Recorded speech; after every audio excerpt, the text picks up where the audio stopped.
Flyweight bout here. Jafel Filho coming in at minus 130 against Daniel Barez, sitting at even money, over under 1.5 rounds, minus 240 for the over, plus 200 for the under.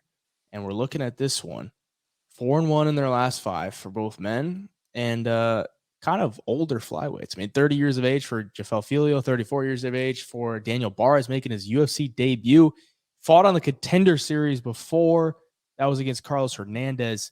And then he went out and got four wins in a row, all by finish. First round, too. All in the first round. Yeah, I mean, just kind of wiped the floor with these guys. Not the greatest competition. I mean, 14-12, 6-9, 7-9, 10-9. But either way, it's getting him out of there first round.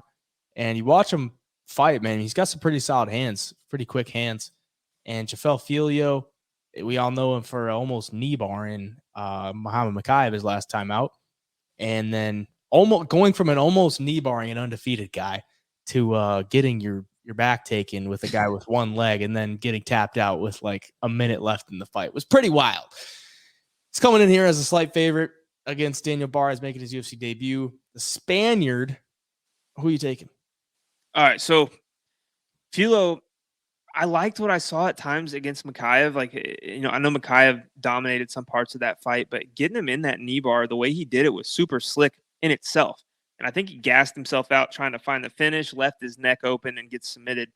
Both of these guys, I believe, have won the majority of their fights by submission.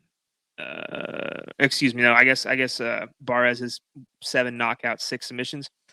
Both guys have 2 submission losses, though. And I think that's where this fight's going. I think this fight could play out on the ground. I think either guy could get it there. I think Filho is lost by submission to better competition. I think he's probably going to be slightly better on the ground. I think Barez obviously probably going to hold more power in the hands. But against Filho, or for Filho, you got to have some pretty high confidence, even taking that loss to Muhammad Mokaev, who is the next best thing at this division. Everybody's super high on him. The UFC kind of build them up slow, and that's exactly what they want to do with guys that they think could, be at the top of the division for a while.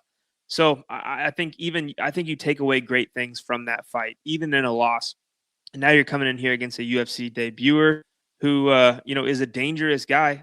Against Carlos Hernandez on the Contender Series, went to split decision, and Carlos Hernandez looked pretty damn good in his last fight, especially on the feet. So shows you he can hang with guys like that.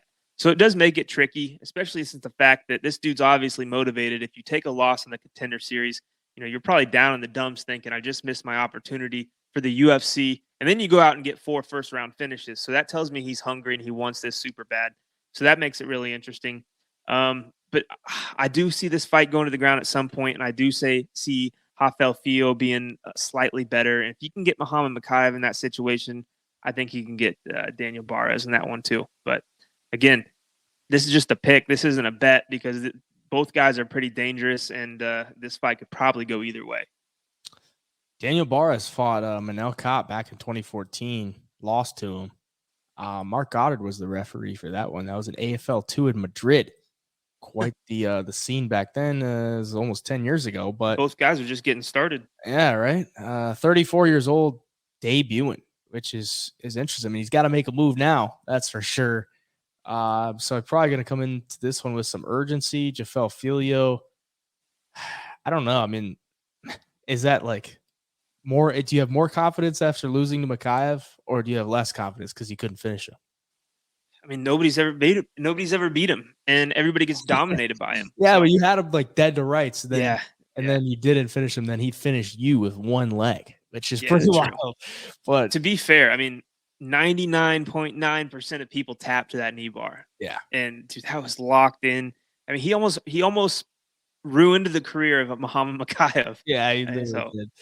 Crazy. Before that, though, the win to Robert Echevarria was pretty nice on the Contender Series. Yeah. Out in the 3rd round. It looked pretty good.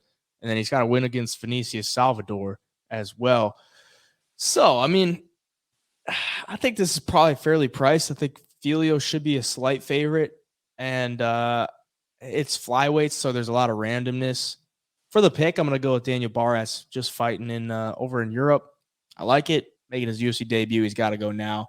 I like the striking, too. I just think the way he throws his hooks are pretty violent, and he mixes it up, goes to the body, goes to the head, and I think he could find a combination that could stun him a couple times here and there. And Filio, not like super high volume on the feet, like his fight against Echevarria, he was going for more so takedowns, and when they were on the feet, he wasn't like a wild thrower. So I think on the feet, Barez could outvolume him and maybe put him away. I'll go with him for the pick.